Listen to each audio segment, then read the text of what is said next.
Hello, we're going to make a video, and in this video we will connect to the ECE Teaching Lab Linux platform from a terminal session on a client computer. This is how you would connect if you were coming in from a terminal session on a Linux computer, if you were coming in from a terminal session on a using Xcorts, or if you were coming in from a terminal session using PuTTY in conjunction with Xserver software. In this video, we will connect to a server and run gedit, which is a simple text editor.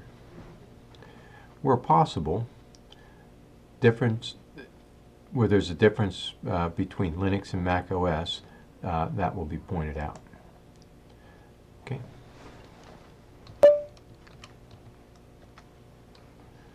Okay, so we're going to go ahead and let me clear the screen, make it a little bit more clear. We're going to use SSH to connect in. I'm actually running from home and I'm using VPN, so you do need to connect to VPN if you're off campus. So we'll use SSH to connect in. We'll do a --X to tell the connection to Tunnel X graphics back to our desktop or laptop that we're using remotely. Now, if you're running Xcorts and you try the -X and it doesn't seem to work well, use -Y. I've seen -Y used with Xcorts instead of -X. Or you can try -Y first and just make sure it works. But since I'm going from Linux, I'm going to use -X, then -L, and then my user ID. I'm using a user ID ECE Demo 1. Your ID would match your Lehigh user ID. And then we're going to go ahead and type in a machine name. I'll just go to ECE-server 05.cc.lehigh.edu. First time I'm going into this machine, it's telling me it doesn't know who I am. It wants to give me the public half of an encryption key, so I'm just going to type yes. And now I'll type in my password.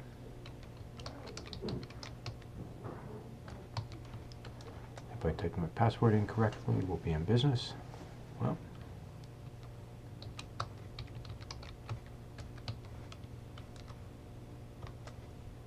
okay, and there my password was typed in correctly. Now I'm just going to type clear to get rid of all the text. Now I'm going to run a program called gedit, and I'm actually going to put an ampersand behind at the end here. If I don't put an ampersand there when gedit runs, I don't get my $ back to run more commands. So I'll hit gedit, and let's see if we get our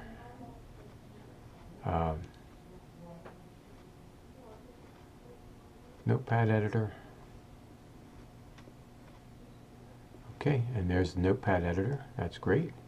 I'm going to run one more command just for laughs and giggles. I'm going to run something called GNOME system monitor. Again, I'll put the ampersand so I get my $ back in case I wanted to run another command.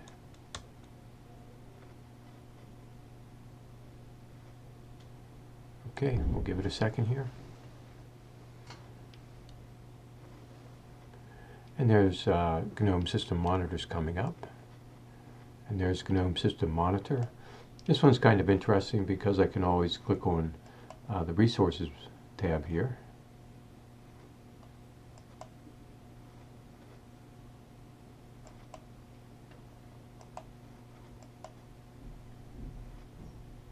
And as I mentioned, I'm running direct in here, so it's going to be a little bit slower.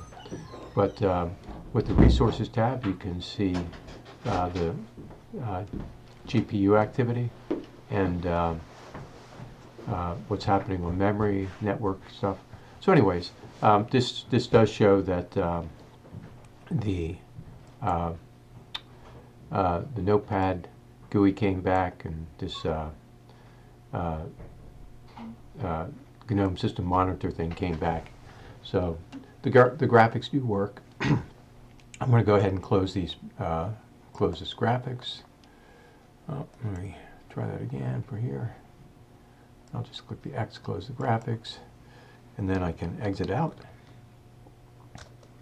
And sometimes when you exit out after I typed exit, I have to hit the Control-C to get my $ back on my local machine.